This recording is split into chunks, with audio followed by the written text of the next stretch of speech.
গ্রামের সহজ সরল একজন কিশোর। সে সপ্তম শ্রেণীতে লেখাপড়া করে থাকে। সে প্রতিদিন স্কুলে যায়।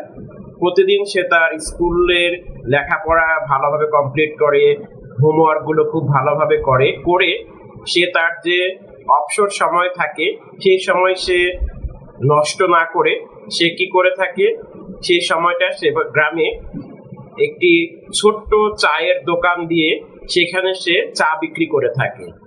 দুপুর থেকে সন্ধ্যা অবধি সে সেখানে চা বিক্রি করে থাকে এবং এভাবে তার দিন চলতে থাকে।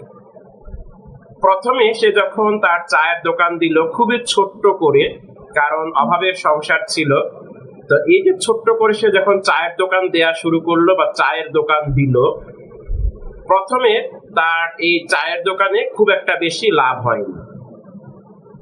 অল্প কিছু লাভ হয়েছে, খুব একটা বেশি লাভ হয়নি, কিন্তু সে সেইখানে হাল ছেড়ে দেয়নি। সে কি করেছে, সেখানে লেগে আছে এবং সেখানে সে তার ধারাবাহিকতা বজায় রেখেছে। তো প্রথম মাসে সে দেখলো তার চায়ের বিজনেসটা প্রথম দিনে যতটুকু ছিল 30তম দিনে এসে তার বিক্রিটা অনেক বেড়ে গিয়েছে। সে এভাবে তার বিজনেসটা পরিচালনা করে আসছে।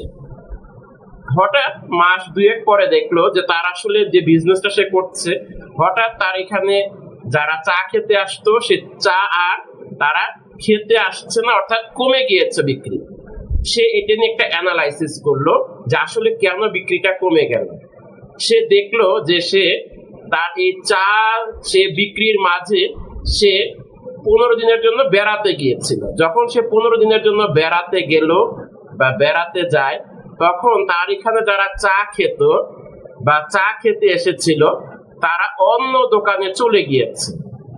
এই যে অন্য দোকানে চলে গেল, এই অন্য দোকানে চলে যাওয়ার ফলে তার এই দোকানে তখন তারা আর আসছে না রেগুলার, যারা প্রতিনিয়ত তার এখানে চা খেতে আসতো।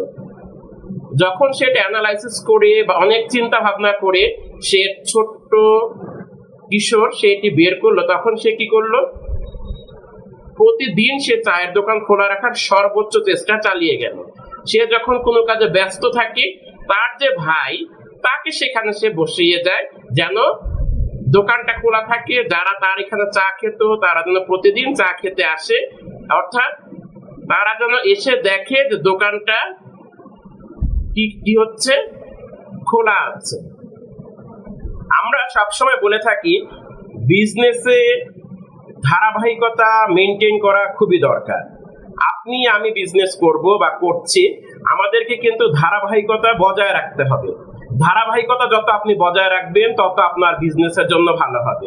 কেন ধারাবাহিকতা আপনি বজায় রাখবেন? কারণ ধারাবাহিকতা আপনি যদি বজায় রাখেন, যারা আপনার কাছ থেকে কোনো প্রোডাক্ট বা সার্ভিস নিবে বা ক্রয় করে থাকবে, তখন তারা বুঝবে যে না, যিনি বিজনেসের ওনার বা বিজনেসের মালিক তিনি বিজনেসটা নিয়ে খুবই সিরিয়াস।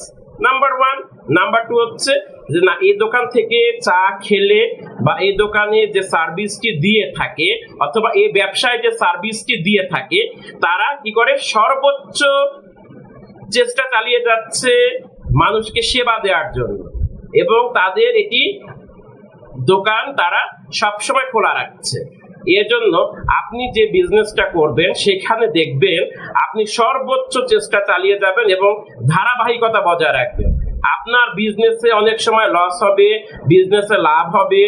যখন লস হবে তখন যদি আপনি বিজনেসটা শাট ডাউন করে দেন, তখন আপনার বিজনেস থেকে কেউ তখন কিনবে না।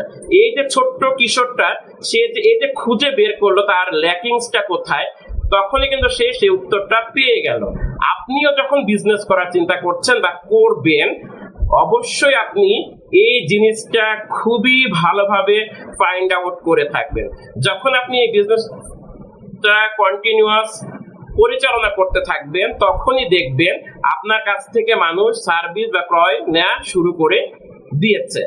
বিজনেসে যে জিনিসটা সবচেয়ে দরকার, আপনাকে সেটি নিয়ে লেগে থাকতে হবে।